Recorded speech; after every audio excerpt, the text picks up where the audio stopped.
Hello, Umut here. Welcome to another video. Today I'm going to work on my Moleskine journal and create an art journal page. I'm going to use these iridescent paints that I told you before that I was going to use on another project.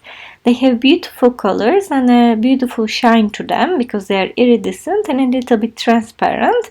They are acrylic paints, but they have these very nice properties to them. And I want to show you the colors again that I swatched before in my previous video. And here they are, so beautiful, and it's a good range that I find everything. They come in a set of 10 from Arteza, and I will put the links down below for you to be able to buy it with a discount that I have from them. So the code will be down below as well, so you can take advantage and get a discount. I will do a little bit of layering with different kinds of paints of Arteza, and I am starting with this iridescent paint, Fairy Tale Blue, and it's a beautiful color of blue, more like a turquoise type. Didn't gesso my page, by the way. I'm just putting it directly on the paper. And I just cover half of the page. At this point, I remember that this is a night scene, by the way. I'm going to have a moon, and I need to mask the page to be able to cover the rest. So I'm using this layering die set, which are circles from Tonic Studios, and I use that masking paper from Inka Dinka Do, and I die cut it, and I'm going to stick it on my page so that I can cover it, and I will still have the moon when I remove that paper. If you have a circle post-it or something like that, you can use that as well. Now I'm going to use these two craft paints that I have from Arteza. These are mixed media paints, a bit fluid as you know it. They are matte and they come in a set of 20. I will also put the link down below for you to see them, and they have really nice colors. I am mixing sapphire blue with black to have a more darker blue, like a navy blue, and it's beautiful.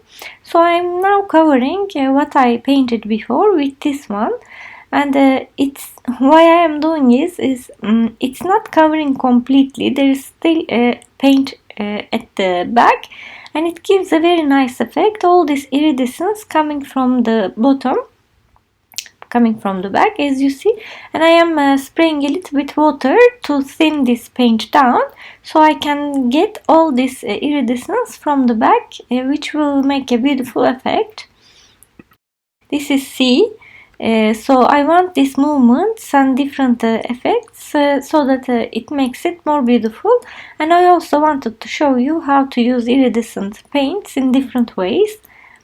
And this page with all these effects became one of my favorites, and I'm going to dry it now to have more layers on top of this. And next I'm going to take this Fairy Tale Blue again, and now to show you how it reacts on dark colors. This is quite dark now, so let's see. And when I put it, it gives a very beautiful shine because it has like holographic quality to it. It's iridescent, so even on dark surfaces they react differently and give you this unexpected beautiful color and shine. And I'm going to show you now how it's shiny. It's hard to see when it's flat, but if you tilt it like this, as you see, it's very nice. And actually I will take the royal purple as well and see how that looks. I'm just making waves, maybe. It doesn't matter. It's layers of beautiful colors, and I get carried away and play a little bit. And as you see, it's a different color that shines. And I will now try this pink color as well. It says pink on it, so it must give a pink effect, I'm guessing. So I will play a little bit with this too and paint it like there are waves, wild waves. And as you see, I'm just painting freely. And here I will show again. It's a little bit pinkish, purplish, and it looks really nice. You will see in the end I will mix more colors, and also I will put my focal points, so this mess, it might look like a mess, but it will look very nice. Now I'm going to work on my sky and paint it with black, but as you see I'm dipping my brush into the iridescent paints a little bit too, so they are mixing and creating this fairy tale effect on the sky as well. So there is some iridescence there too, and I am taking a wet baby wipe to wipe off where they unite with the sea, so that there is a smooth crossover between the two rather than harsh lines. As you see, I'm dipping my brush into the fairy tale blue too, so it has nice streaks of this nice iridescence. Here we go, there is one more too, and I really like how it looks. It's sort of magical with all this shine and iridescent paint coming through. I'm going to just go around the bottom a little bit too, because at the bottom the sea is deeper, and also I want to have some cohesiveness with all this black at the top, but I'm being careful. I'm just brushing it lightly and then using my baby wipe to blend it well into the background that I did before. And next I took this fairy tale blue again, and I will use my finger now to create some waves and movement on the sea. I'm just dipping my finger and then moving it around like I'm making waves, and it looks really nice. There's a nice background at the back anyway, and it all layers on top of each other. The paint at the back is now dry, so this stays on top. And it's not like when I'm using a brush that I thin it and I brush it. With my finger, it creates a bit of texture. That's why I used my finger, and the color is more prominent. So this is another way of using paint. If we didn't have the background we did before, we wouldn't have the same effect, and it wouldn't look the same. And now I took a little bit of the royal purple too to join other waves. This all adds more and more depth. If you layer more and more in a nice way, it makes your project look more deeper and more natural. And look how beautiful it looks with all that shine. Also on the sky from all these little strokes from the iridescent paints. Now I will have the shine from the moon. As you know, around the moon it must be lighter, and there must be a little bit light coming out of it. So I'm using this pink iridescent paint to go around the moon with my finger and creating that halo that we see around the moon. And then the magic will happen when I lift off that masking paper and see it will remain all white with this beautiful background that we created with sky and the sea. So here we go. I love this moment, and look how beautiful it looks now. I removed these papers that I was protecting, and I will show you all this shining beauty that we created. Now I'm going to do my stars. I took this craft paint from Arteza again, white, and I'm watering it down using a thin brush, and I don't want to ruin my moon, so I covered it again. I will just do some splashes, and these will be our stars. I just love a starry night sky scene. I actually love doing night projects. I don't know why, it looks more magical to me. And see how beautiful it looks again with all our stars and all the movement that's going on the sea. Now the background is ready finally, and I'm going to work on my focal points. I have these stacks of books and beautiful fun mermaids from Elena's Etsy shop. These are digital stamps that I downloaded and printed on cardstock. So this is the beauty of digital stamps. You can print them in the size that you want. These also come beautifully colored and with some paper designs at the back as well. So it's a very nice package. With the money you are paying, you get a lot. But this time I just printed them, not colored, because I'm going to color them myself. And I fussy cut them. Then I'm just going around the edges to get rid of the white edges with my black marker. To color them, I'm using my Arteza alcohol markers this time. They come in this beautiful bag for you to be able to carry them. And they have a chisel tip and a fine tip to be able to color comfortably in any surface, which I really like. And these are alcohol markers, so they will leave marks at the back. But you can blend them like Copics, but they are much more economical than Copics, that I can tell you. So if you're not a professional alcohol marker artist, it just to me it doesn't make sense to pay so much money to Copics. And I will leave a little bit of the coloring in, because you always ask me. I'm using just one lighter and one darker marker to blend them together. So I'm just coloring normally now. And then I will use a darker shade of the same color to just make the shadows and blend them together back with the lighter color. This is what I did in all my coloring. There's not much big space anyway, so a couple of shades will do and make them look beautiful. And now I'm going to color my books in different colors that I used with my mermaids, so that there is cohesiveness in all this scenario. And I'm just cutting my books in pieces, because I'm going to make a sea of books.